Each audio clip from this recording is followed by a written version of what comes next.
Hello, bonsoir à tous. J'espère que vous allez bien. Yéen a ngi ci jàmm bu baax. maa leen ziar yéen ñëpp ah. Alors, donc je pense qu'on va démarrer en espérant que quand même les autres vont nous rejoindre avant la fin ou bien donc d'ici même voilà donc 21h30 ou 21h15. Bon gars yi moom en général dañuy tardé quoi. Voilà, mais n'empêche quand même on va démarrer hein. On devait même démarrer à 21h pile ndaxte l'heure c'est l'heure, voilà, comme on dit, pour ñu bañ a guddee quoi, d'accord, voilà. Alors donc là en fait ce qui nous réunit ce soir, donc c'est encore les mercredis de la créa, le 9e numéro des mercredis de la créa. Ñu am plaisir d'accueillir en fait un professionnel dans l'industrie du graphisme, donc monsieur El Hadj Malick Wade, donc qui est un graphic designer.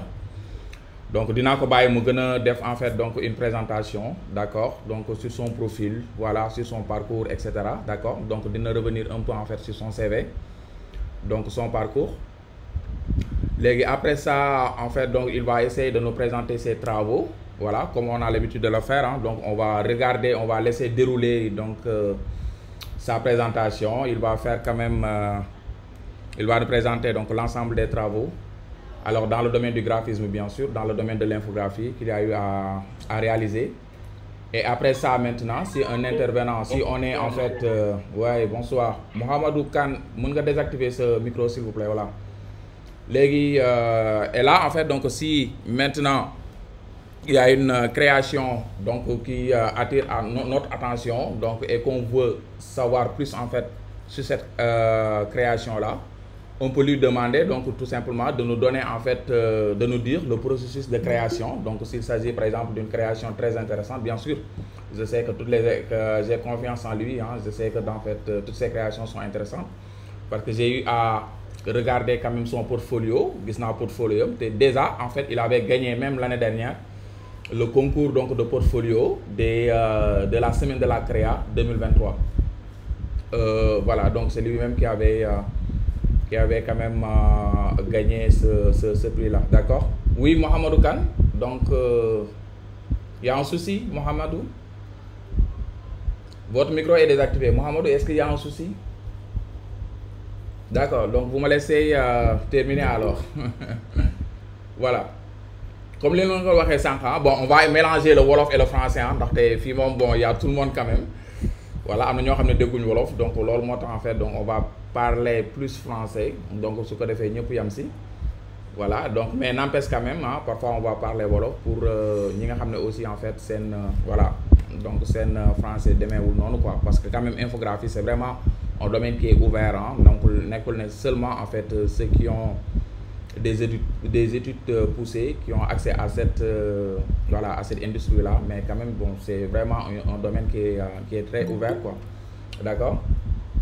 Voilà, léegi loolu laa leen doon expliquer sànq hein. Donc là je sais que quand même voilà monsieur El Hadj Malick Wade donc va faire une belle présentation et aussi quand même vous allez apprécier quand même ces créas. Donc comme j'ai dit tout à l'heure hein, j'ai eu à regarder en fait son portfolio, c'est très intéressant te bi ma koy gis déjà xaw na yàgg te xam naa ne en fait donc depuis boobu aussi def na yeneen création yu gën a intéressante. C'est un professionnel dans le milieu, voilà, et il est vraiment bien, d'accord. Léegi sans plus tarder léegi li ma leen waxoon rek concept bi hein, donc c'est on va laisser donc monsieur El Hadj Malick Wade dérouler en fait sa présentation. Léegi su paree bu fekkee ne mën nañoo jël ay notes, léegi su paree donc maintenant il y aura des questions, donc voilà une discussion, donc la discussion sera ouverte. Léegi si bu fekkee ne léegi am ngeen benn création boo xam ne en fait bu ngeen mu wax leen processus bi nan la ko créer, comment il a fait, etc., c'est son secret en fait, les logiciels qu'il utilise, etc., etc. Léegi après ma ngeen poser question bi su ko defee mu répondre leen quoi. Voilà, léegi aussi maa ngi enregistré, donc ceux qui ont raté quand même le numéro aussi pourront se rattraper inchallah, d'accord. Voilà, jaajëf, donc maa ngi fii maay modéré léegi je laisse je donne la main donc à je passe la parole à monsieur El Hadj Malick Wade pour mu dérouler inchallah. Monsieur El Hadj Malick Wade, vous avez la parole. Merci. Merci, M. Khan. Merci. Bonsoir à toutes et à tous. Je m'appelle Elhaj Malick Wade. Bon, j'ai fait mes études en art graphique au American Academy of New Media Communication and Technology. Et après avoir eu mon BTS en art graphique, j'ai travaillé peut-être 4 ans dans le milieu pro.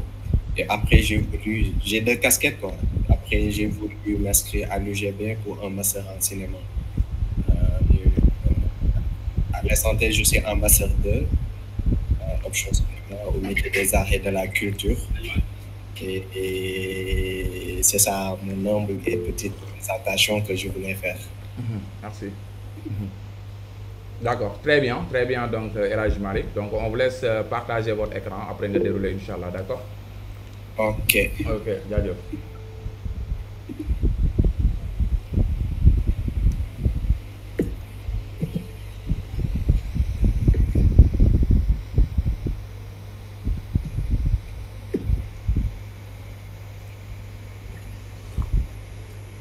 Ok. Mohamedou Kane, vous voulez parler?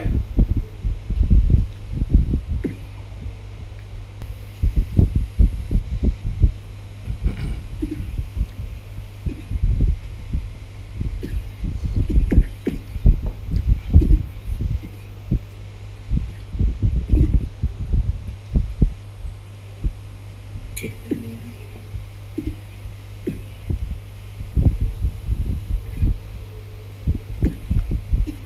Ok, vous voyez mon écran? Oui, bien sûr. Ok, super.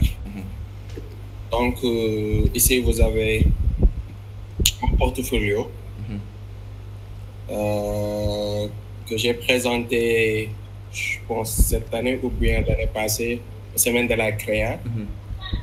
Et je pense que... Mohamedou Kane, s'il vous plaît, votre micro. Je vous ai donné la parole tout à l'heure, mais vous n'avez pas parlé. Donc vous désactivez votre micro, vous laissez continuer, s'il vous plaît. Oui, il y avait problème de réseau, je suis désolé. D'accord, ok, jaajëf, merci. Ok, c'est bon, Elhaj Malick, c'est bon. Ok, c'est bon, yéen a ngi gis écran bi normal, hein? Ouais, nice, ouais. Non, moi je ne vois pas. Léegi Mohamed Kane, il faut se déconnecter après nga ñëwaat di nga ko gis incha allah da ngay génn nga ñëwaat quoi da ngay déconnecté wu après nga duggaat di nga ko gis problème c'est à votre niveau.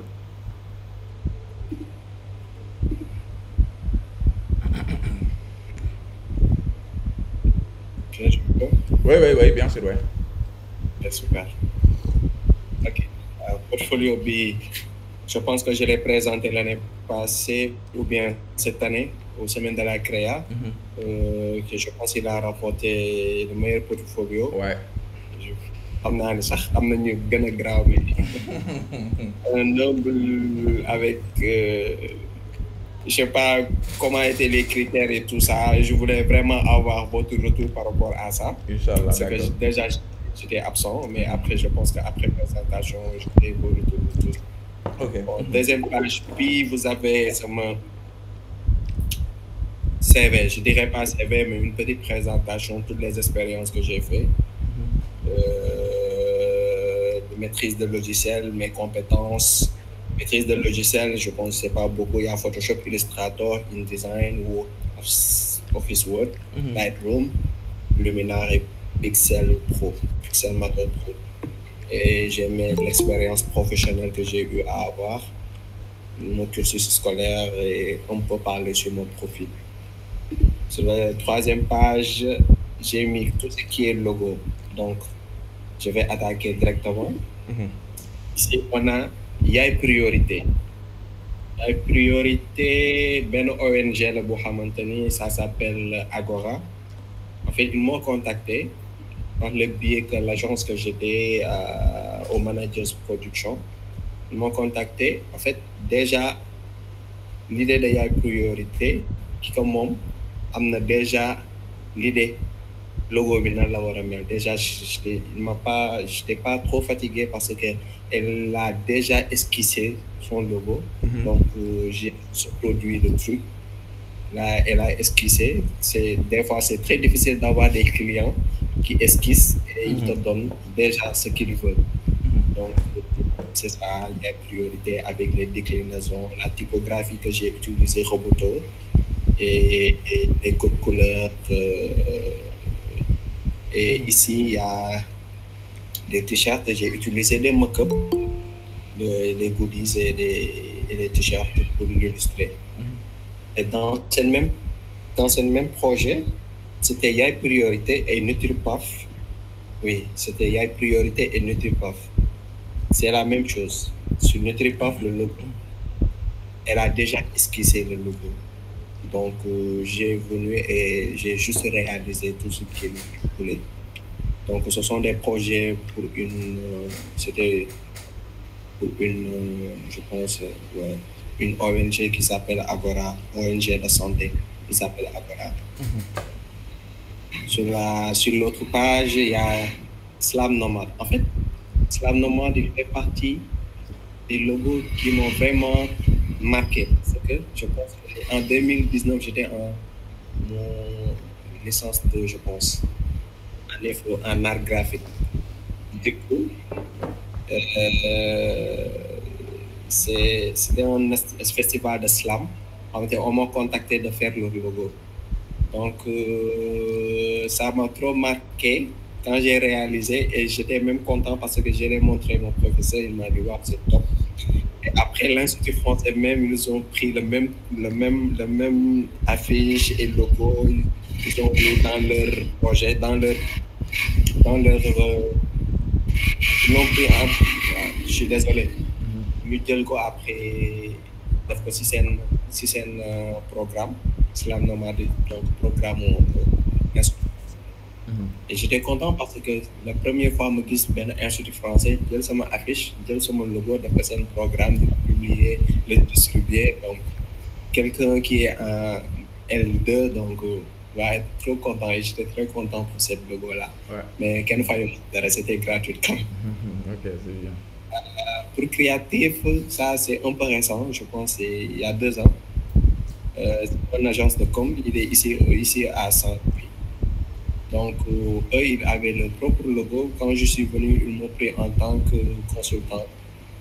Et après, par la suite, ils m'ont nommé que je sois leur DA, je prends une direction artistique.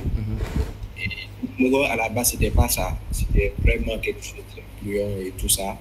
Moi et un autre copain, Job, qui est un développeur, bon, on s'est concerté pour créer quelque chose. Et j'ai pris le temps de créer leur logo et tout ça. En fait, c'était un peu compliqué parce que déjà, les agences, une agence de combien, ils ne faisaient pas communication tout simplement, ils faisaient d'autres choses de management et trucs.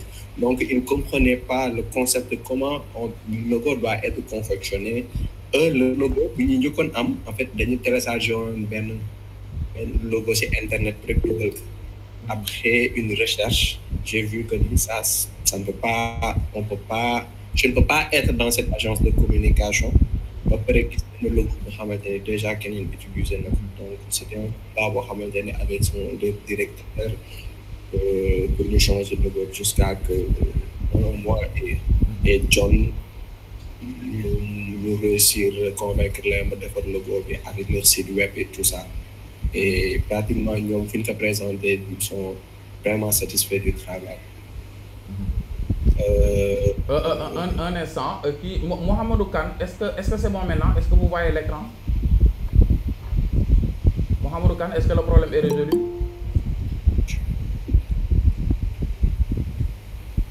Kane ne réagit pas. D'accord.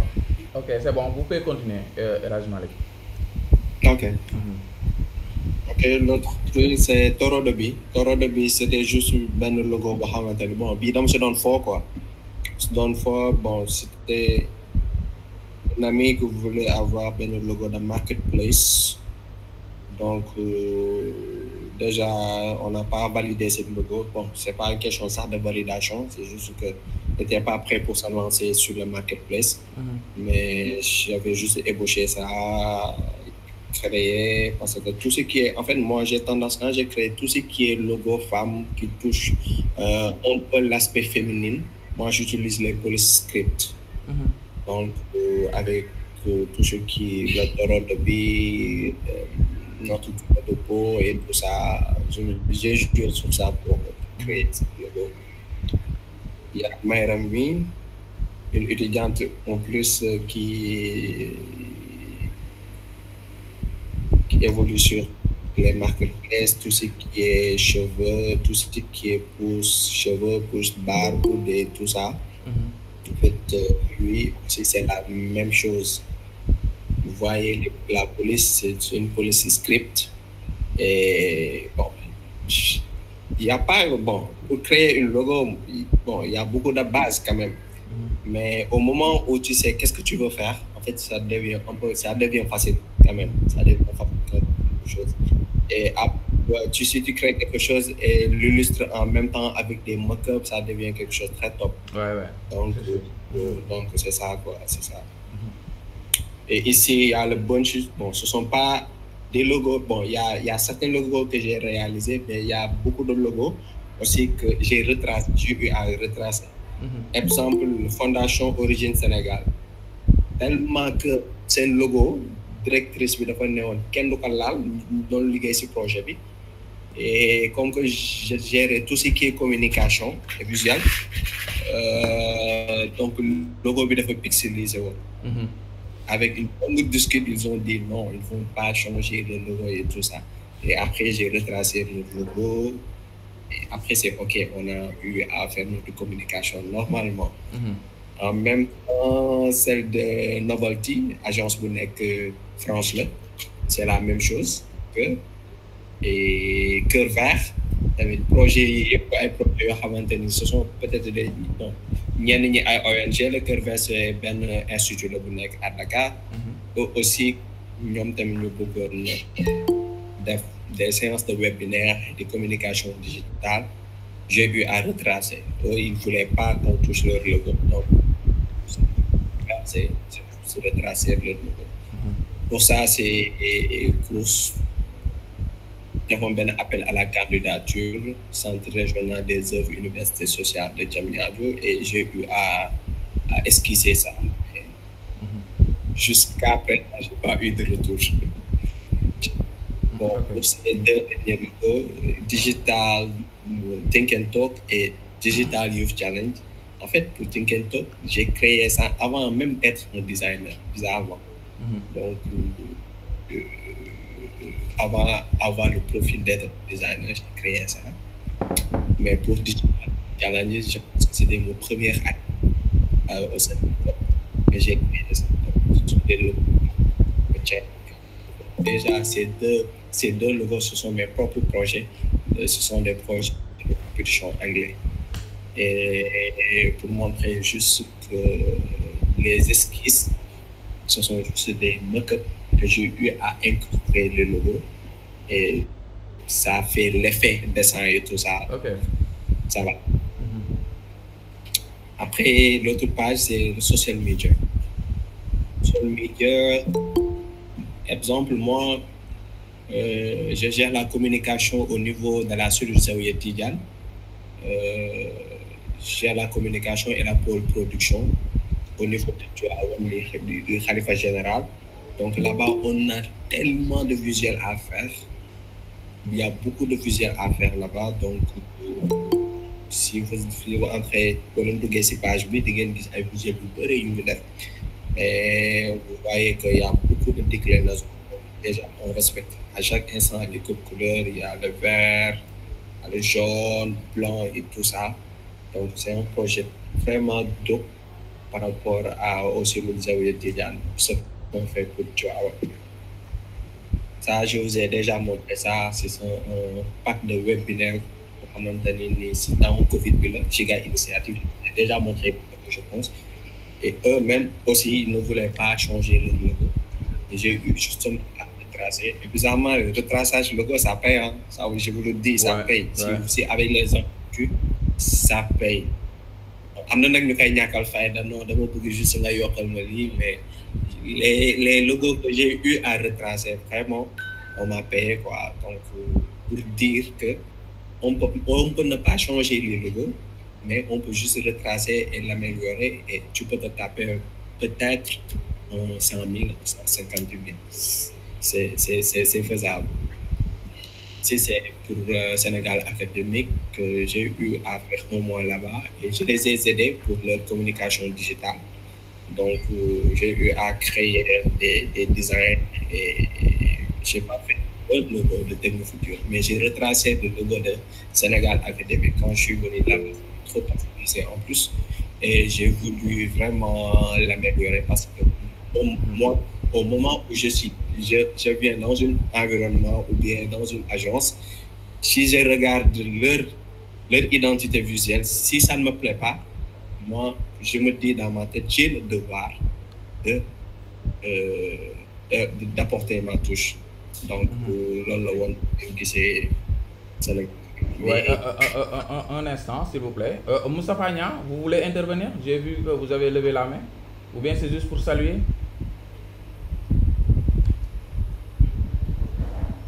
Bon, on continue. On parle. Ah, d'accord, ok. Là, mais c'est pas comme tu vois. Ok, c'est bon. Continuez. C'est bon. Ok, le Sénégal, vous avez vu. Après, je l'ai mis sur des goodies.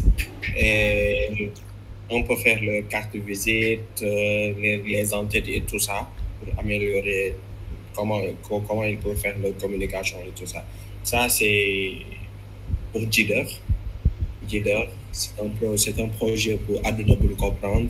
Ils m'ont contacté pour faire leur affiche, en même temps faire gérer un peu sur la communication digitale pendant, je pense, oui, c'était 6 mois et c'était très bien payé. Et quand déjà, ça, c'est vraiment des avantages quand tu travailles avec des instituts qui comprennent le milieu. Donc, quand tu le bon enjoy bien caché donc, d'une saxalat dañuy ñëw rek ne ok au moment où li ngay def yaa ngi koy def mu baax yaa ngi koy def mu rafet yaa ngi ko teg ci toutes les normes graphiques donc ça va c'est important duñu am problème mu fay quoi. Ça, bon, les filtre Snap. Filtre Snap, ça, c'est une autre logiciel qui s'appelle Lens Studio.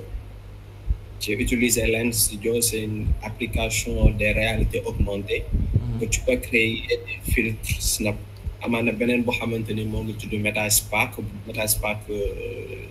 Facebook mo ko mom. Du coup, là-bas, tu peux faire des filtres et tout ça. Donc, ça peut permettre sur la communication digitale. Exemple, je l'ai utilisé pour public court. À mon nombre de personnes, tellement qu'ils ont utilisé ce type de communication en même temps que j'ai utilisé ça sur le membre de 23 Gambe Tchouawan Boudaoui. Et déjà, on peut utiliser pour des organisations pour nous filtre. Au moment où il y a une bannière de côté, tu crées un filtre pour avoir un bon effet et il peut prendre des vidéos et mettre les bannières. C'est très facile en plus. Ça, c'est juste un projet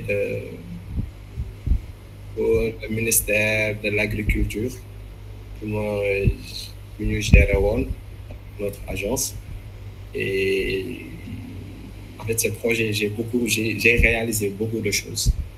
J'ai réalisé beaucoup de choses après, peut-être que je me souviens affaire. Ça c'est un projet de l'agriculture en même temps, mais beaucoup à chaque instant, on essaye d'illustrer et respecter la charte graphique. À chaque instant, c'est ça que moi j'y tiens, de respecter la charte graphique. Du coup, c'est ça. Événementiel, événementiel, tout ce que j'ai réalisé, ça. Période de jazz j'ai eu à gérer leur communication, pas le jazz en tant que tel, mais pour l'hôtel Le Rogna avec Managers Production. Donc, des artistes, il fallait que je crée quelque chose pour eux qui respectent déjà. J'ai pas changé quand j'ai fait la conception. Les artistes. à part bu DJ bi laa changé couleur bi mais lépp da doon resté si benn code couleur bi parce que boo xoolee couleur bii nii mooy couleur hôtel Royal donc je ne voulais pas sortir je fais juste une conception et ça bii pour benn agence bu nekk France la bu tudd Teranga Sécurité mais benn Sénégalais moo ko moom il a eu à me contacter pour que je gère la communication dans l'identité visuelle donc c'est ça j'ai créé des choses pour eux et ils ont validé et ça va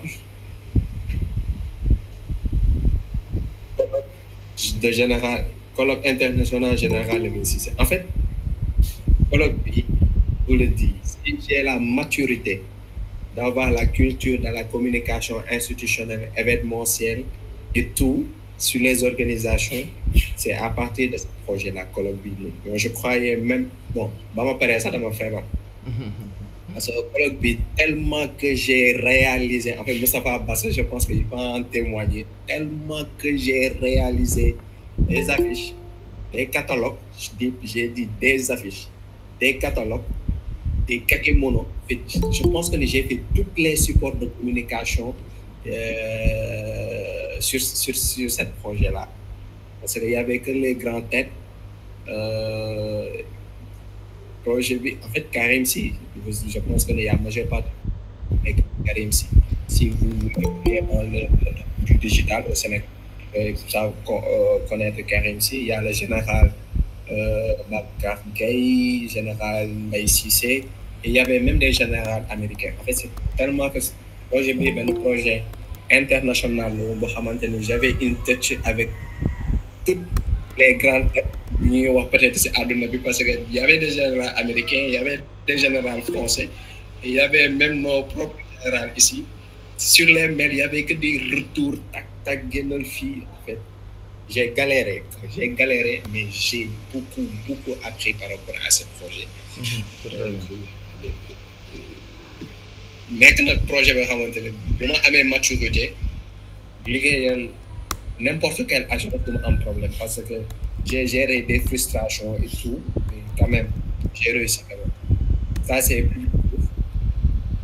public j'ai pas defaruma nag logo mais quand même on a changé ce logo par Aziz je pense que vous connaissez c'est un de vos professeurs on a changé le logo heureusement que yàgg naa ko xeex pour ñu changer logo bi pour vous dire que les conceptions publiques c'est man maa defa ni mais à la base c'était pas ça mais des fois tellement que li ñuy wax client mooy chef tu es obligé de changer dafa la ñoom lu ñu bëgg mais à la base je ne voulais pas que conception bi ouais un instant s'il vous plaît bon il y a certains en fait qui disent qu'ils ne voient pas l'écran mais je pense que c'est à leur niveau parce que les autres voient correctement voilà donc si en fait les autres voient moi je vois correctement les autres aussi donc il y a oui ça marche donc en tout cas c'est El Hadji Amadou Doucouré qui ne voit pas et Mohamedou Kane en tout cas c'est eux qui se sont signalés maintenant ce que je vous conseille de faire c'est de quitter et de revenir voilà oui mais je peux quitter et revenir moi aussi si ça ne me dérange pas ouais peut-être que non yow doo génn mais kii bi rek partage bi rek ngay dindi après nga voilà même ñeneen ñi gisul aussi mën nga mais da ngeen di déconnecté wu carrément ñeneen ñi nga xam ne gisuñ da ngeen di déconnecté wu carrément ngeen ñëwaat voilà oui donc pour la question de Mohamedou Kane à savoir si sera publié dans YouTube oui bien sûr donc on va rediffuser ça inchallah voilà d'ici la fin de la semaine rek d'ici vendredi mën na disponible dans YouTube voilà ok c'est bon donc El Hadji Malick mën nga partager waat je pense que problème bi c'est à leur niveau quoi Doucouré da ngay génn après nga ñëwaat quoi normalement dina war na fay ok c'est bon mën nga kii partager waat ok ouais c'est ça tous les partenaires identité visuelle le kakémono et tout ça ça c'est le touchette que j'ai réalisé l'année passée pour faire l'effet des films et tout ça j'ai incrusté ça ce sont les banners au niveau de Zawiya TV de Tivaouane j'illustre tout ça sur des mock-ups qui va donner le fait que beaucoup de gens ils vont apprécier le travail. Les kakémonos, j'ai réalisé au niveau du Cap. Une sorte de communication bon, gérer le branding et l'identité visuelle en même temps. Ce projet-là, c'est un projet d'origine sénégalaise au ministère de l'Agriculture.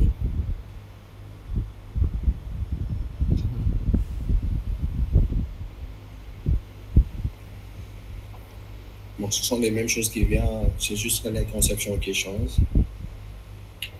On est venu à partie édition. Partie édition, c'est la même chose. Hein. J'aimais que les gros événements ils ont maintenu les Nancy. Donc, moi, origine Sénégal. C'est la même chose que quand tu travailles avec les gros calibres. Donc, tellement que tu as des retours. Ce sont des retours tellement basiques. Côté conception, c'est OK parce que tu assures. Mais ce qui dérange des fois, non. En fait, yo, si ça bon, c'est parce que tu as la charte graphique. Mais à moi, je suis en train de c'est visuel. Donc, il faut que les combats pour voir ce qu'il faut s'attendre, peut-être dans le monde professionnel, les gens, lui qui sont agencés, ou alors bosser entreprise, et en tant que professionnel dans le milieu, c'est deux choses. Le logo, le logo, tout ça, texte civil, en fait, il y a même des gens qui utilisent le police pour de communication institutionnelle, tu dois utiliser des typographies tellement simples et des typographies à maintenir et c'est institutionnel. Après ça, peut-être vous aurez le temps d'apprendre la sémiologie de la typographie, donc vous pourrez comprendre chaque communication pour pouvoir faire la typographie bien utiliser. Donc j'ai eu à créer tout ça pour eux. Et en plus, je vous dis, c'était bien payé, c'était vraiment bien payé. C'est le projet que j'ai eu la maturité. C'est le même colloque, tout ça, j'ai eu à créer pour eux. J'ai juste choisi quelques trucs pour illustrer sur ça. C'est bien. C'est ça. Si les bokon lo xamanteni je voulais dama bëggoon defar benn livre nga xamanteni day wax si chaîne graphique, l'art graphique et tout ça, mais malheureusement j'ai pas continué.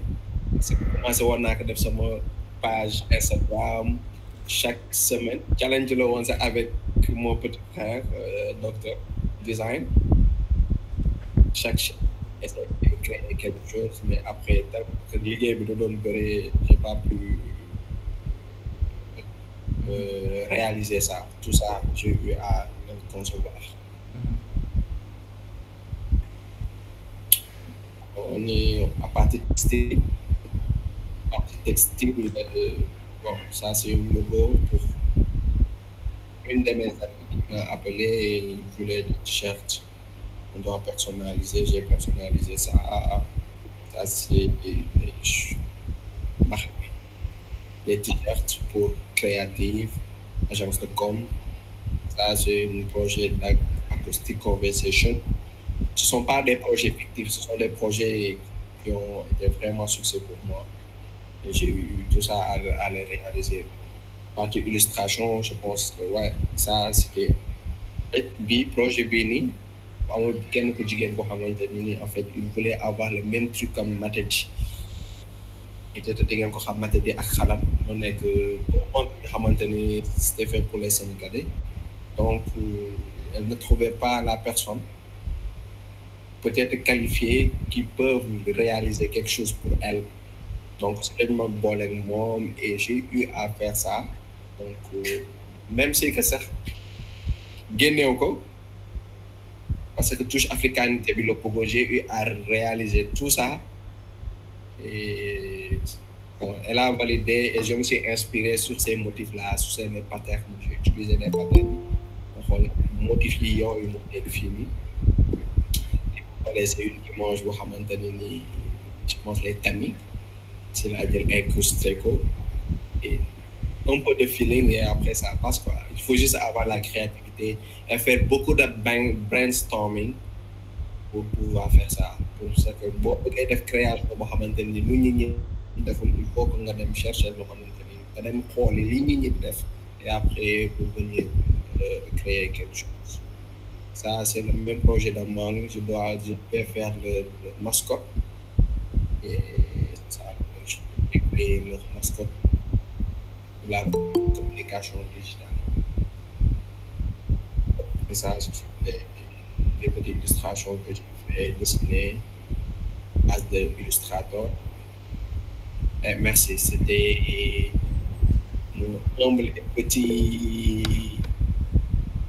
portfolio que je vous ai présenté. Merci. Si vous avez des questions, je serai des suggestions. Ouais. Bravo. El Hadj Malick Wade. Donc je suis pas surpris hein. Donc déjà en fait man gisoon naa ce portfolio et je savais que quand même donc tu vas faire une belle présentation et un contenu très riche hein. Donc en tout cas merci beaucoup pour cette belle présentation. Donc c'est une présentation en tout cas qui est très propre hein. Donc voilà loolu déjà en fait donc moo ñu séddiloon déjà ndaxte yaa ngi doon wax naan en fait critères yi nga xam ne moo taxoon nga jël le meilleur portfolio donc lors des semaines de la semaine de la créa 2023 donc de l'année dernière. Donc cette année aussi hein, c'est prévu en fin novembre Inch'Allah. Donc il y aura aussi la semaine de la créa, donc dinañ annoncer aussi date bi bientôt Inch'Allah, d'accord. Voilà loolu déjà critère la woon ah ndax cette présentation bi c'est très propre, c'est très organisé. Voilà, mise en page bi clean, le contenu aussi en fait donc très riche, vous voyez loolu lépp aussi donc ça fait partie quand même des critères yoo xam ne moom lañ jëloon en compte quand même pour voilà pour kii nii quoi, donc lors des votes, c'est ça exactement, d'accord. Voilà, donc c'est bon hein. Léegi maintenant donc je pense que mën nañoo ubbi question yi hein. Donc on va ouvrir le débat. Voilà, donc vous pouvez poser quand même donc toutes les questions hein. Voilà, vous pouvez poser des questions par rapport peut-être à son profil, par rapport à sa méthodologie de travail, par rapport à ses process, les logiciels qu'il utilise. Et si vous avez aussi voilà donc une créa quand même qui attire votre attention et que vous n'avez pas une idée en fait donc de comment c'est fait, vous pouvez lui dire comment c'est fait. Voilà, et là maintenant il va tout simplement, bon il ne va pas quand même lancer un logiciel et retracer et recréer en fait donc l'élément, mais il va tout simplement vous dire le process, qu'est-ce qu'il faut faire maintenant pour faire, etc. Vous voyez bien. D'accord. Légui, on va très rapidement regarder d'abord les questions, s'il y a des questions ici au niveau du chat.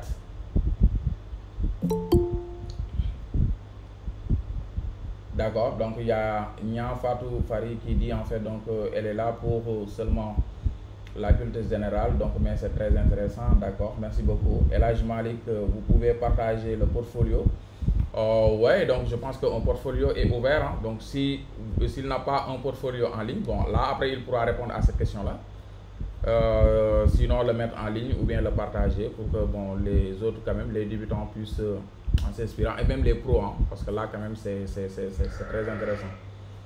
Voilà, donc Mohamedou Kane, vous voulez prendre la parole? Donc parce que là parmi les intervenants, il n'y a que vous qui avez levé la main. Mohamedou Kane, il faut activer votre micro si vous voulez prendre la parole. D'accord. D'accord, pas de souci. Donc il faut baisser la main alors. Donc j'ai baissé la main de Mohamed Kane. Alors les autres, est-ce que vous voulez prendre la parole? Vous voulez intervenir? Donc Moustapha Niang, les autres hein? Voilà, donc Abdou Aziz Gaye. Abdou Aziz Gaye. Abdou Aziz, c'est bon hein? Oui, bonjour. Bonjour, Abdou Aziz. Ça va, vous allez bien?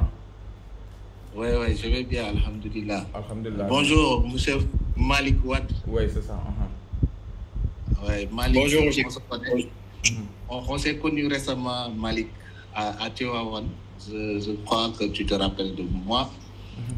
Lors du hackathon de la Sonatel. Okay. J'étais le caméraman de la Sonatel. C'est moi qui a couvert l'activité. Abdou Aziz, oui. Effectivement, Abdelaziz.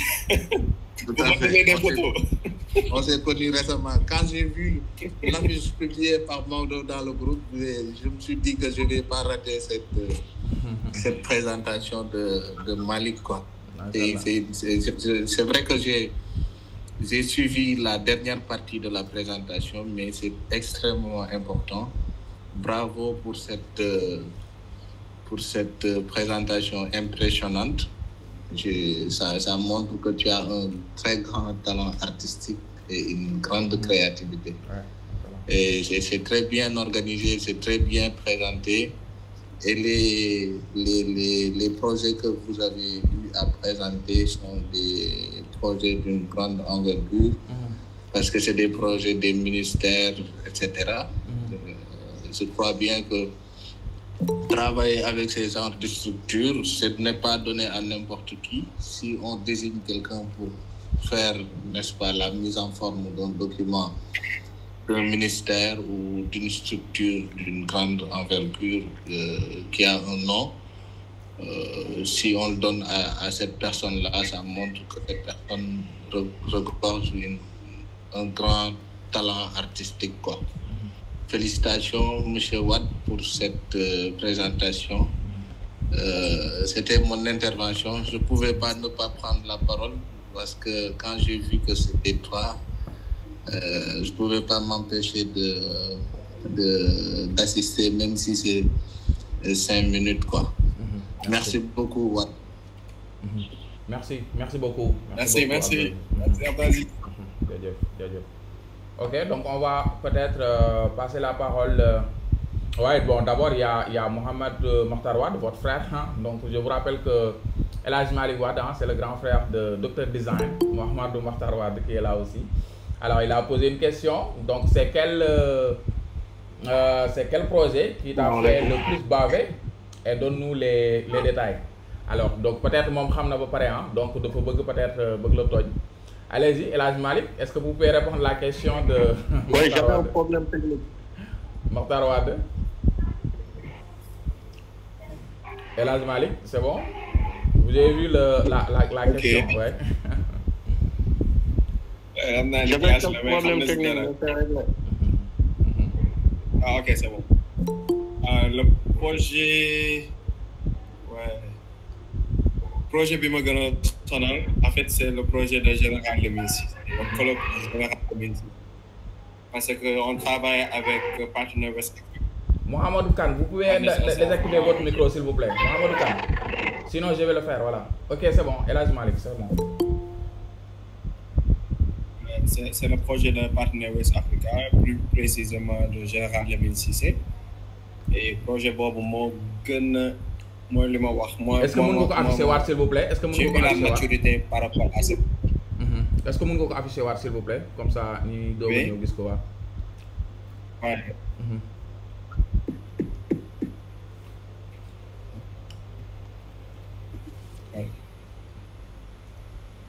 Mooy projet bii la.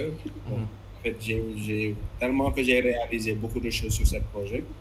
Parce qu'on gérait la communication de Partner West Africa. Partner West Africa, il travaille avec les Américains, donc, et l'armée sénégalaise, gendarmerie, police, sapeur et tout le monde.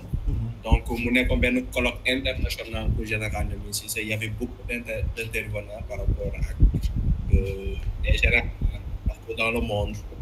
Et sur les mails, c'était vraiment très serré par rapport aux affiches. Déjà, les gens qui ont un monsieur, si mail de Moussa, je suis un docteur, faut pas aller watcher ça tout ça. Ouais. Du coup, c'était vraiment, j'ai bavé. Mais là-dessus, en fait, ce sont des erreurs qui ont maintenu du juge si yow. Parce que yow, dans les jox rek nga ñu concevoir. Sur les mails, tellement que c'était frustrant. Mais quand même, projet bi ñi si doon liggéey ñëpp ba ñu paree dañ feebar. Bizarrement, je vous le dis, ndax moom xam na si dara. Mais ñi si ba ñu paree ce projet bi, parce que du doon conception rek. Parce que en fait, si projet bi ni bu ñu nee conception, normalement 5 personnes waroon na liggéey si design. Mais j'étais moi seul à liggéey si côté design. Et en même temps, il y avait les parties streaming que je devais bon je ne gérais pas la partie streaming, il y avait mon ami, mais tout ça les bannières yoo xam ne dafa war a dugg ci streaming bi comme les télévisions wala animé tout ça affaire yooyu noonu je devais créer ça, gérer la partie streaming, les streaming simultanés mu war a xamante ne nii en fait c'était compliqué, même il y avait même la communication, direction de communication de l'armée de DIRPA, eux ils étaient là-dedans, mais à un moment donné dañu ñu bàyyil projet bi dañu daw, on peut dire ça, dañu daw projet bi ñun ñoo mën a gérer. Du coup avec notre éthique et professionnalisme bu xamante ni bëre def nañ ko ci à réaliser avec le succès total par rapport à ce projet. En tout cas projet bi laa gën a sonn, mais quand même j'ai eu la maturité par rapport à projet bi. Ok, merci beaucoup pour la réponse, c'est très clair. Alors donc on passe la parole à Moustapha Niang. Moustapha Niang, vous voulez intervenir? Mohamedou Kane, on va répondre à votre question, j'ai vu, donc je vais revenir sur ça ak Dembélé aussi.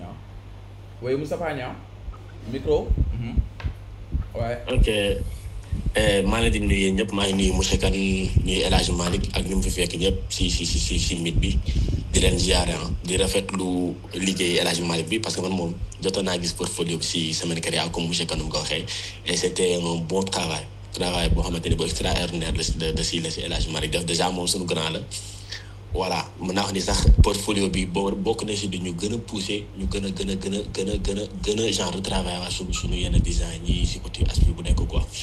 Léegi man si li may intervenir si déjà damay commencer par colloque bi. Colloque moom genre mën naa wax ni déjà travail non c'est évident mu nekk loo xamante ni moom moo gën a métti parce que déjà avec colloque c'est quelque chose boo xamante ni c'est international ba pare et genre man jot naa si am expérience parce que liggéey naa si colloque Ousmane Sembène bi avec monsieur Kifouani, je pense monsieur Kane même moo boole woon ak moom, et j'ai galéré genre texte mise en maam texte bu ñu la joxee texte yow nga war a jël texte bi collé ko rek déjà genre beneen aspect da ngay nekk foroon di xool ndax amul ay comment dirais-je ay césure ba pare interlignage ndax normal na nga war fa nekk di calculer waa design genre mën naa xam ne loolu beneen monde la yow déjà rek xaw ma je sais pas combien de pages nga def mais xam naa ni tu as galéré sur ce projet parce que man colloque bi ma defoon bi mën naa wax ni 25 pages kese la design bi, mais xaw naa si dee te moment boobu genre maay woon campus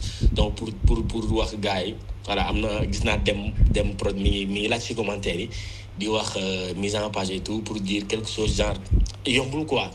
Parce que da ngay nekk foofu di calculer interlignage di xool design bi ndax ça passe mise en page bi est-ce que nit ñi daañu mën lire te gars yi dañu comprendre parce que ñu bëree duñu xam dafa am taille boo xamante ni moom la corps de texte war am ak titrage ak ainsi de suite loolu boo ko xamul à force ngay liggéey ñenn ñi si nga koy xam ñu def seen aller-retour ngay comprendre parce que yow le designer genre parfois doo xam ban taille normale nga war a utiliser parce que yow genre boo tàmmee def design visuel affiche su boobaa yow da ngay xool juste message bi nu muy jàllee, mais boobu du bokk ak colloque bi parce que colloque bi dafa am benn taille boo xamante ni moom la corps de texte bi war a yore quoi.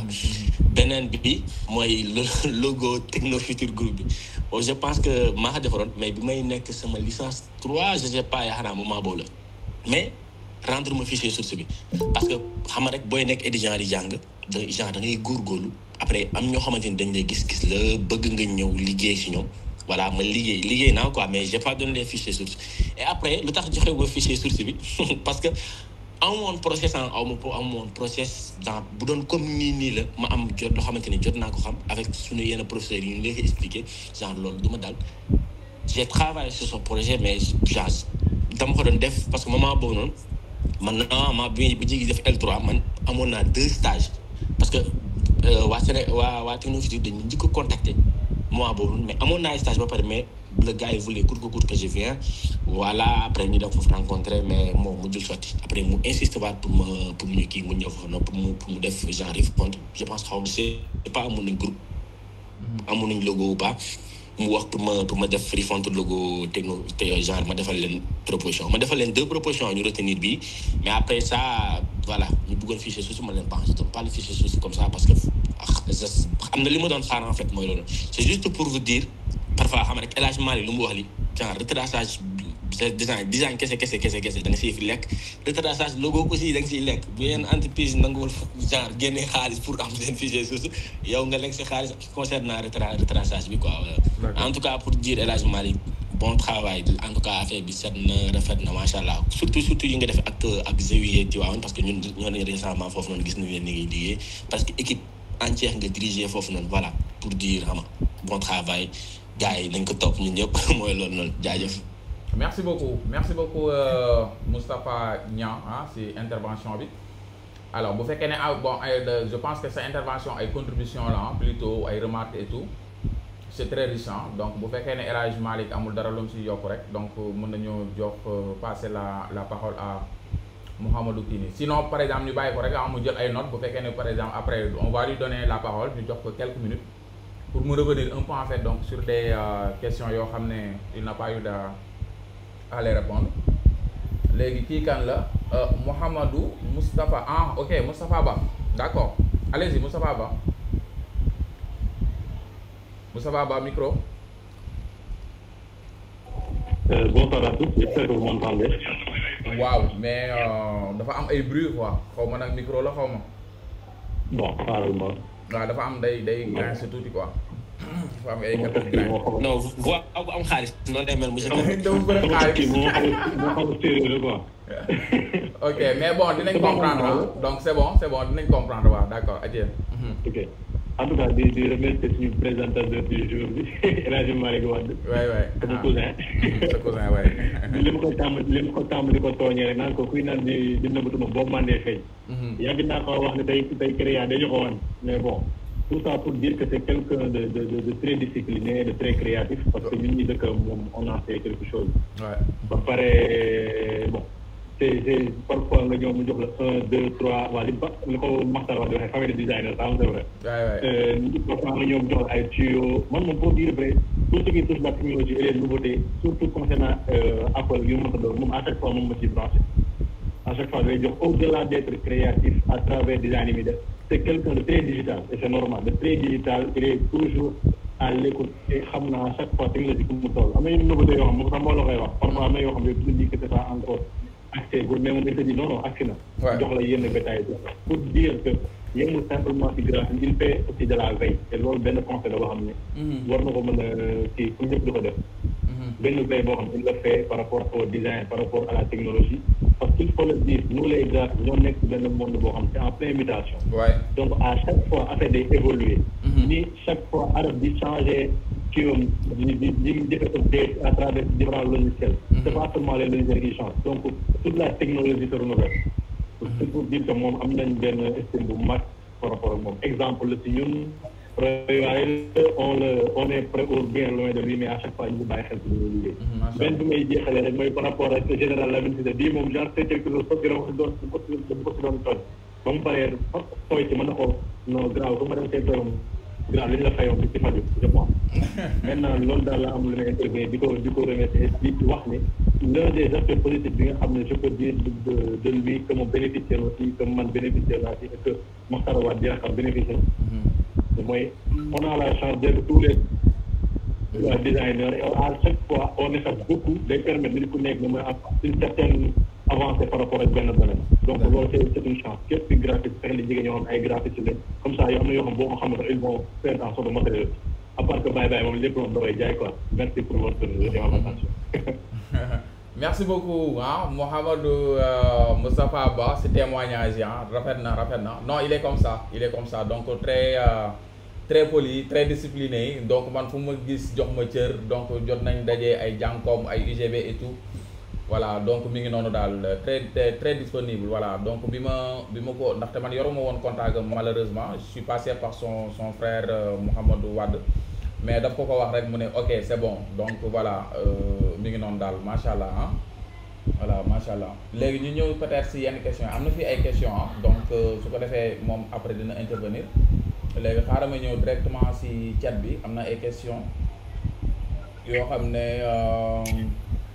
voilà donc question Mouhamed Mokhtar Wade bi c'est bon alors léegi yaa Mouhamed Kane yow moom maa lay répondre donc nouvellement orienté sonal na ma trop si groupe bi parfois ak ay messages Donc, mais j'ai juste que je voulais des conseils car je suis orienté en infographie et j'ai aucune notion concernant, mais je regarde vos tutos sur YouTube. D'accord. Donc, dinaa ñëw ci kii boobu noonu, mais je pense que moom il a quitté ça.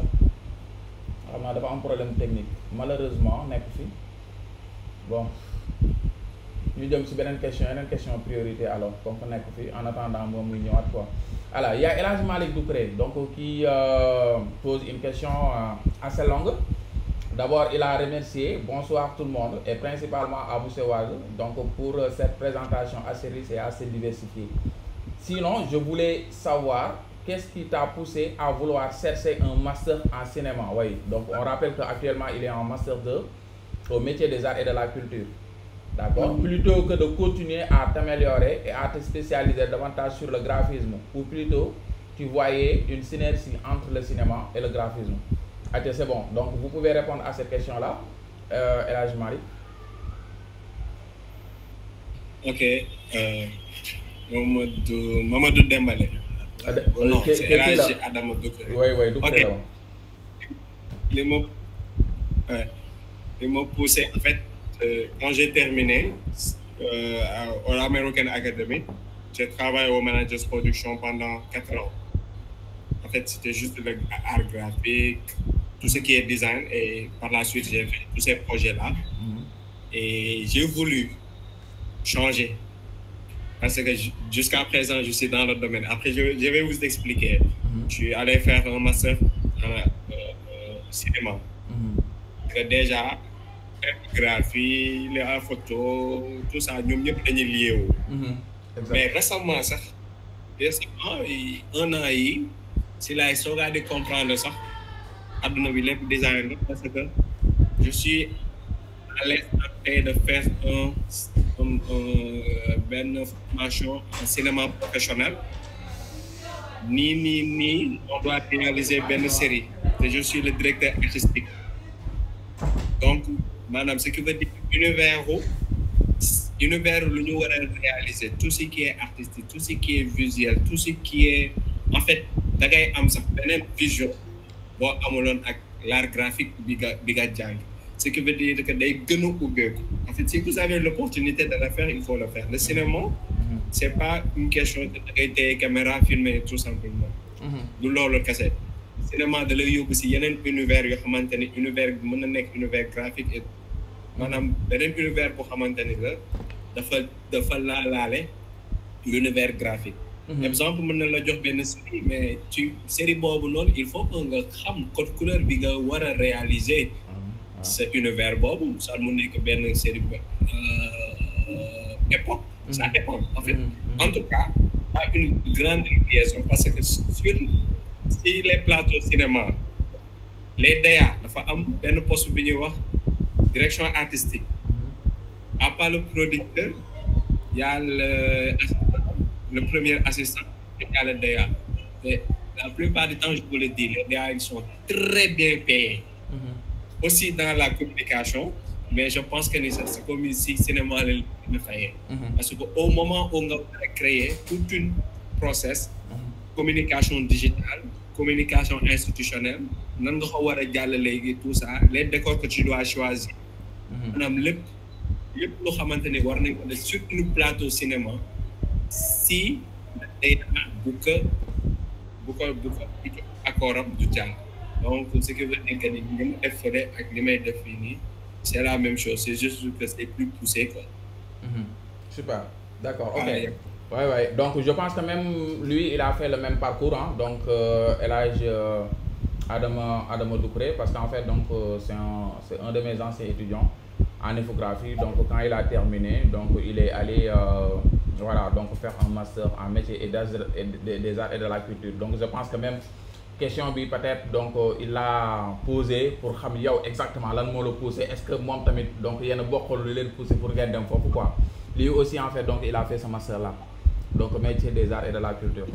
Voilà, en tout cas c'est bien expliqué et c'est très bien, d'accord. Voilà, donc il y a Mamadou Dembélé. Comment votre style a-t-il évolué au fil des projets présentés? D'accord, est-ce que vous pouvez répondre à la question très rapidement? Ok, bon. par rapport à cette d'abord, question, s'il vous plaît, donc je pense que c'est deux questions. Donc je pense que am na benn question bu mu njëkkoon a poser, donc j'ai sauté. Mu ne comment avez-vous choisi la mise en page et le design de votre portfolio? Avez-vous des conseils pour ceux qui souhaitaient créer leur propre portfolio? Essayer de voir tous les portfolios sur Behance, sur Pinterest, et il fallait que ma am sama propre touche personnelle. Et bye avec Dr Design avec Moustapha, mon témoin en fait. Chaque jour dañ ma doon wax defal sa portfolio, j'avais pas le temps, je l'ai dit, j'avais pas le temps. Tellement j'ai tellement créé de contenu que je ne savais pas tellement what the next mon portfolio. Vraiment, j'ai galéré par rapport à mon portfolio. Et à chaque instant, ñoom dañ ma doon wax defaral. Et du coup, côté mise en page, vraiment, j'ai regardé beaucoup de portfolios pour pouvoir m'inspirer de faire mes propres mises en page. Et je ne voulais pas nuróo les mises en page yu kenn. Donc pour lu lay loolu noonu mooy veille bi nga war a def. xool lii nit ñi di def et apporte sa touche personnelle. loolu rek moo la koy. Ok, super, bien dit. C'est exactement ça. D'accord. Donc peut-être la dernière question donc de Dembélé, muy comment votre style a-t-il évolué au fil des projets présentés? Ouais, bon, par rapport à ça, en fait, tamit c'est veille bi nga war a def parce que déjà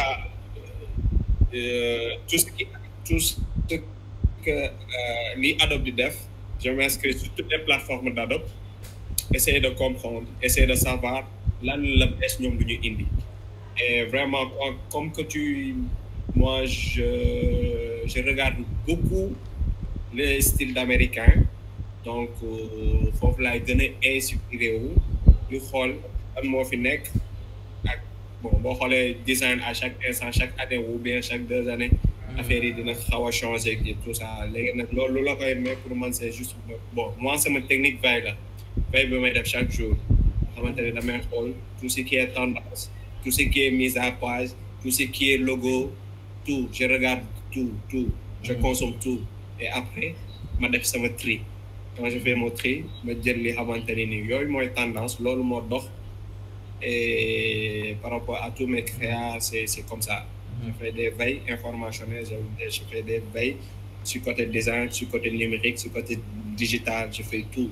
Même si dans le cinéma je fais tout, je damay def veille yëpp loolu may permettre après à chaque instant di nga am idée bu ñëw rek di nga si gën a am tuuti idée. Ouais, c'est très bien, c'est une très bonne technique.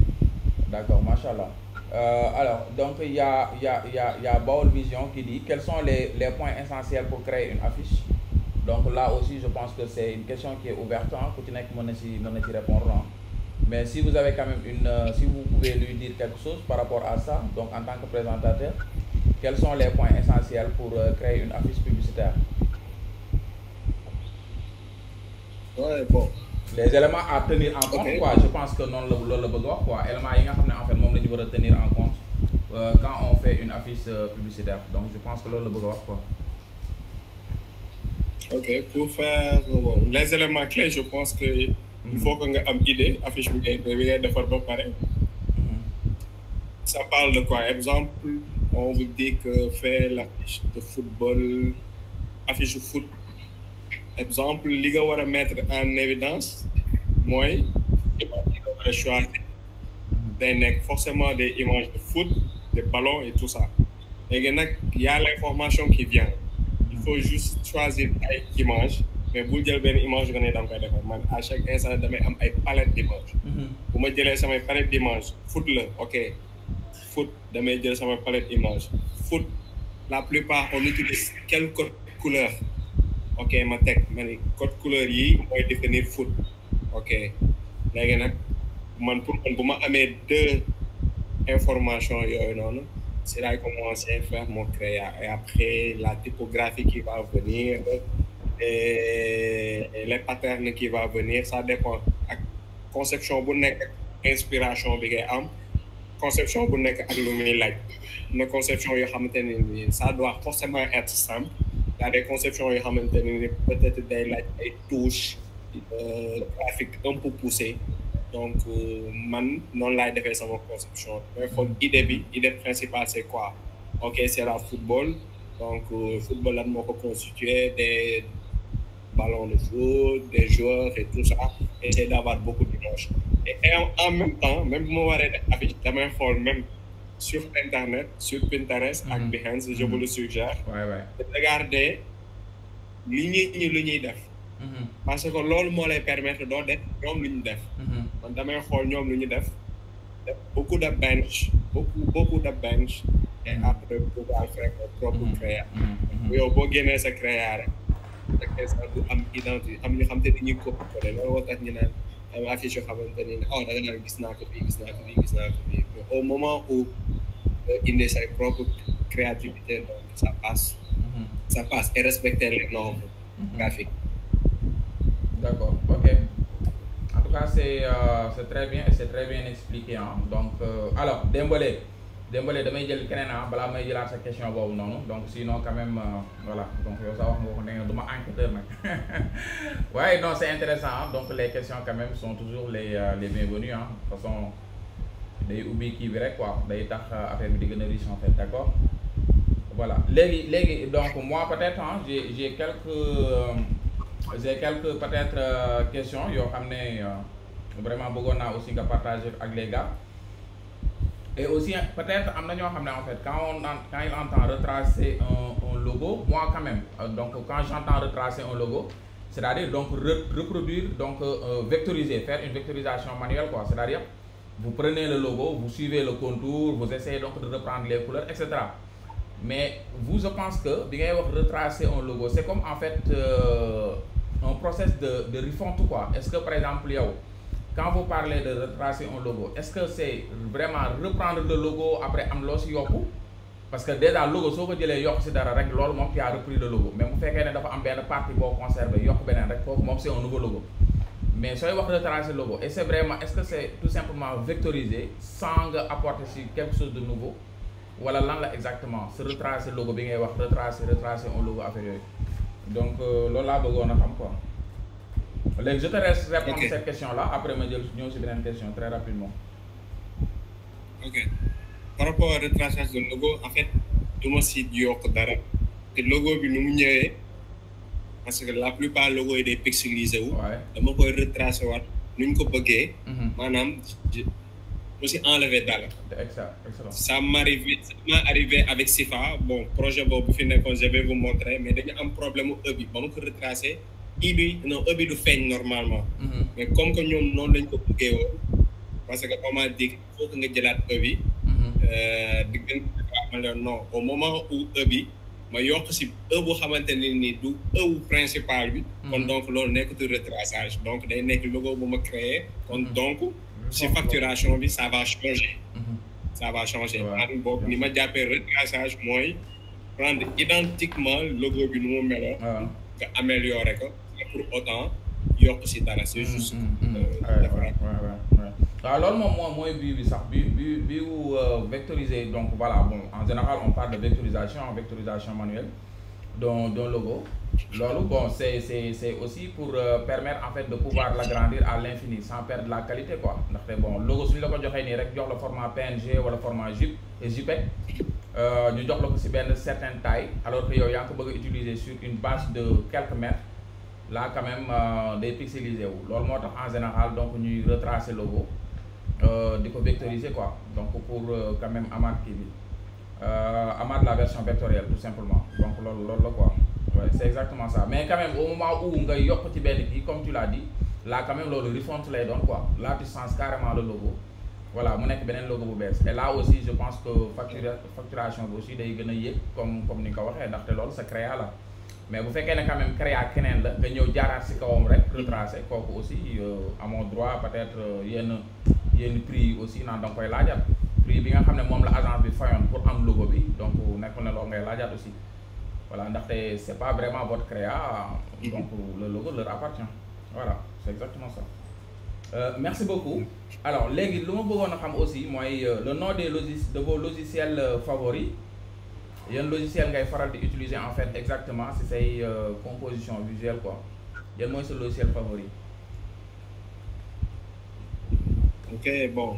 Mais le logiciel favori, c'est Illustrator et Photoshop. D'accord, Illustrator. Mais quand même, j'utilise d'autres logiciels. D'accord. Ouais. Ok, est-ce que vous touchez InDesign? Oui, un tout petit peu. Ouais. InDesign, ok. Donc, InDesign, bon, ça ne m'a pas surpris, hein, ndaxte Mohamed Moustapha Ba mi ngi la wax sànq, tu es trop digital. Ndaxte InDesign moom en général ñi print ñi nga xam ne en fait en général ñuy def ay support print ñu si bëri moom la ñuy utiliser quoi, mais bu fekkee ne les supports digitaux moom en général donc da ngay rester sur Illustrator ak kii quoi ak Photoshop, mais c'est bien, c'est excellent. D'accord. Léegi en fait léegi benn kii lañ amoon, bon comment c'est fait, peut-être benn question comment c'est fait, comme que loolu aussi on l'a ajouté dans le concept de les mercredis de la créa, mooy illustration montre bi nga kii yoon quoi, avec vraiment les effets artistiques affaire yooyu noonu. Léegi illustration boobu comment vous l'avez fait, est-ce que vous l'avez fait sur Illustrator, est-ce que ban logiciel nga utilisé, et le process quoi, donc le process pour gars yi xam un peu comment on fait une illustration quoi, bonne technique ngay utiliser un peu en détail s'il vous plaît. Voilà, si montre bi quoi. Ok.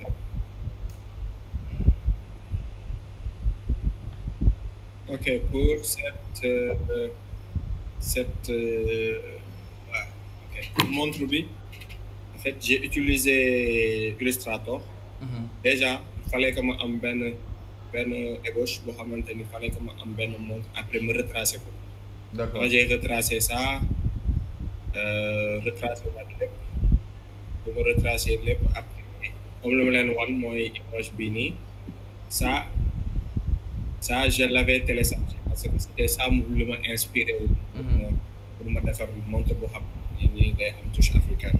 Donc ça j'ai pris ça, le même truc, et qu'on insérer si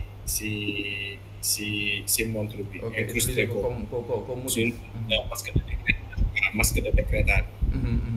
Un masque de décrétage. Bon, li ko wër nii nag image la.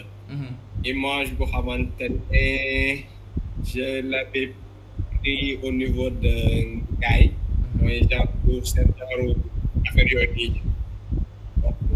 Image bi maa ko jëlal sama bopp. Ba ma ko jëlee j'avais simplement et après ça évolue. Ma illustré ko si montre bi. Après bon. jël tegaat heure yeeg tout ça. En fait c'est pas quelque chose. Nekkul woon bu jafe, c'est juste que li jafe mooy inspiration bi. Ouais, non moo gën a jafe si créa waay. Projet bi nii bu ma ko ubbi woon en fait y a multitude de trucs bu nekk si logiciel bi. Mais après lii laa réussi de réaliser. C'est pas quelque chose de très compliqué. Excellent. Ouais, c'est très bien, c'est très joli en tout cas. En tout cas, merci hein, donc pour l'explication. Donc alors, puisque vous suivez donc les actualités, comment vous voyez en fait donc l'IA, l'intelligence artificielle dans le monde du graphisme? Comment vous voyez l'IA? Est-ce que parfois donc il vous arrive d'exploiter technologie IA donc dans tes créas? Ba pare yow ban appréciation nga ci am? Est-ce que da nga ko sentir comme menace, comme opportunité, affaire yooyu quoi? Ok. Par rapport aux intelligences artificielles, pour moi, benn surplus la. Par rapport ak suñu liggéey. Bon, dina am ñoo xamante ne non dina rey liggéeyu graphe, dina rey liggéeyu design. Je dis non. C'est que vraiment moi j'utilise beaucoup d'IA. J'utilise pas même ChatGPT. Moi j'utilise d'autres IA. Donc man gisuma si danger. Mais ça dépend utilisation yi, ça dépend. Ouais. Parce que man ni ma koy utiliser ça me permet may am benn image. Exemple, je dois faire benn mood board pour sama kii cinéma bi. Utilise tac, c'est pas l'idée. Ma la IA bi mu jox ma si ay texte bi ma wax lan laa war a mën a def. Ouais. Donc si loolu laay inspiré wu mën a créer li ma bëgg a def. C'est juste benn liggéey boo xam ne war nañ ko mën a utiliser ñun ñëpp. Ça dépend utiliser man IA gisuguma fa ñaaw au moment où ni nga koy utiliser it's a good thing donc d'accord ok d'accord c'est très bien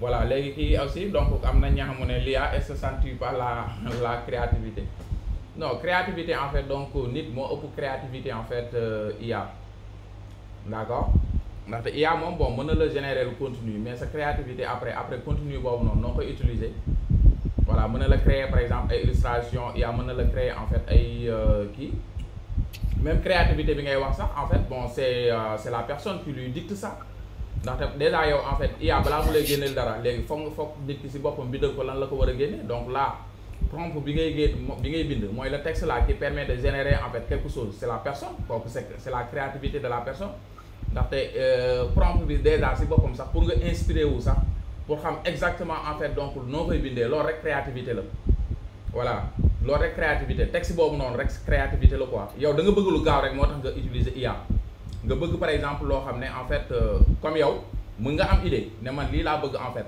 tu vois léegi yow noonu bu fekkee ne doo nekkoo un bon illustrateur si tu n'es pas un bon illustrateur là donc au lieu par exemple d'aller recruter un illustrateur am nga opportunité demander ko machine bi moom mu illustrer la ko mais lim la illustrer loolu noonu en fait yow yaa ko wax si boppam yow yaa ne ko lii laa bëgg mu génne la loolu kon machine amul créativité machine na ordinateur amul benn créativité lim la génneel yow yaa ko laaj soo ko laaj moom du la ko génneel tu vois voilà moo tax ma ne la donc IA opportunité la du menace du dara opportunité la d'accord c'est comme ça voilà excellent donc Farid c'est ça ok voilà donc en tout cas je pense que boucler nañ affaire bi donc voilà bu fekkee ne am na koo xam ne déjà il a posé une question te répondre uñ ko rek voilà en tout cas moi j'ai fait le tour voilà bu fekkee ne am na lu ñu fàtte rek aussi mën ngeen vous pouvez lever la main et intervenir voilà comme ça mais je pense que c'est déjà bien d'accord ok voilà en tout cas donc ñu ngi leen di remercier bu baax di la remercier aussi El Hadj Malick alors une question comment il voit la concurrence dans le domaine mu ne lan comment il voit la concurrence dans le domaine de l'infographie surtout aujourd'hui waaye Mansour Sow est-ce que noo gisee concurrence bi donc en tout cas la concurrence est rude te marché bi aussi c'est un peu saturé léegi yow moom say créativité moo lay permettre nga def la différence en tout cas c'est ça mon avis voilà donc en tout cas ñi créatif ñëpp ñoom ñooy nekk devant la scène voilà El Hadj Malick est-ce que am na loo ciy dolli. Ouais, parce que en fait il y a des amis à chaque instant ils disent bon utilisateur Canva Pro laa leen tuddee quoi. am na sax ku nekk sama wet. mais moom Canva rek utiliser. ok mais chaque jour day am différence parce que nee na Canva. il faut que ñi ñu comprendre ce sont même des designers yu mel ni ñun ñoo fay créer du dugal. ouais c'est vrai. mais créativité dëgg nit bu ko bëggee en fait marché bi mënul saturé. kii defar logo yàgg naa koy wax kii fayeeku logo 10 000. en fait client kii fay logo 10 000 rek. mais kii defar même bu dee da ngay tracer sa benn plus sax tak tu peux te facturer benn somme bu ngande. parce que au minimum plus boobu yow mën illustrer mën nga si génnee loo xamante ne ni kenn mënu ko si génnee. en fait man créativité bi foofu la nekkee. donc code boobu moom lu ma la si mën a wax rek mooy amal créativité te créativité lu la koy may mooy fay pour man bon créativité lu koy mooy fay bi nga war a def. fay informationnel. yi xamante ne si côté design commencé na génn il faut ngeen inscrire si. wala ngeen di xool il y a beaucoup de vidéos de ça il y a des événements et récemment je vous dis am na benn kii bu tudd 1984 school boo xamante ni vraiment day benn école boo xamante ni day joxe des choses tellement magiques si côté design et en même temps am na benn foire boo xamante ni campus fonderie xaw ma na xam ngeen ko eux, ils sont en train de faire un colloque international sur la typographie. Donc, vous pouvez inscrire si, parce que vous allez apprendre beaucoup de choses là-dessus. Madame, affiche du design cassé. Mais, insiste, typographie, d'abord, à nous jouer ce design. Et au moment où vous avez le en fait, c'est OK, tu es au top. C'est ça, le là, c'est OK. En tout cas, merci beaucoup. C'est très clair. C'est très clair. C'est quoi votre source d'inspiration pour votre créativité? Bon, là, il a déjà dit, hein, donc veille. Donc, il parcourt en fait, voilà, donc les plateformes quand même qui proposent des créas, comme Pinterest, comme Behance, affaire non. Bon, il regarde tout le temps et il crée aussi, hein. Donc, l'autre mot équipe, quoi. Voilà, El Hadj Malick, vous faites un mot après nous quoi, moi source d'inspiration. Mais je pense que vous l'avez déjà dit, hein. Voilà. C'est ça, Behance. Moi, je me suggère Behance et Pinterest. Ouais, c'est ça. OK. Et après, il y a beaucoup de... Il y a beaucoup d'éléments là-bas. OK, voilà. En tout cas, merci beaucoup pour cette disponibilité bien. Donc, encore une fois, merci beaucoup voilà, à tous les participants. Donc, présentation, ça a été vraiment top, hein? Donc très clair, très calme, très, voilà, très riche. Voilà, merci beaucoup. Voilà, je vous donne rendez-vous en tout cas très prochainement pour un autre numéro de les mercredis de la créa. Voilà, on continue aussi les échanges dans les groupes, d'accord, dans les groupes Infographie pour tous 1, Infographie pour tous 2. Et aussi, voilà, d'autres événements aussi, comme les critiques créa, comme les titres, ma créa en 180 secondes, etc. Inch'Allah, d'accord? Et Djadjev, bonne soirée à tous. Merci encore une fois, El Hadj Malick Wade. Merci. Et bonne soirée.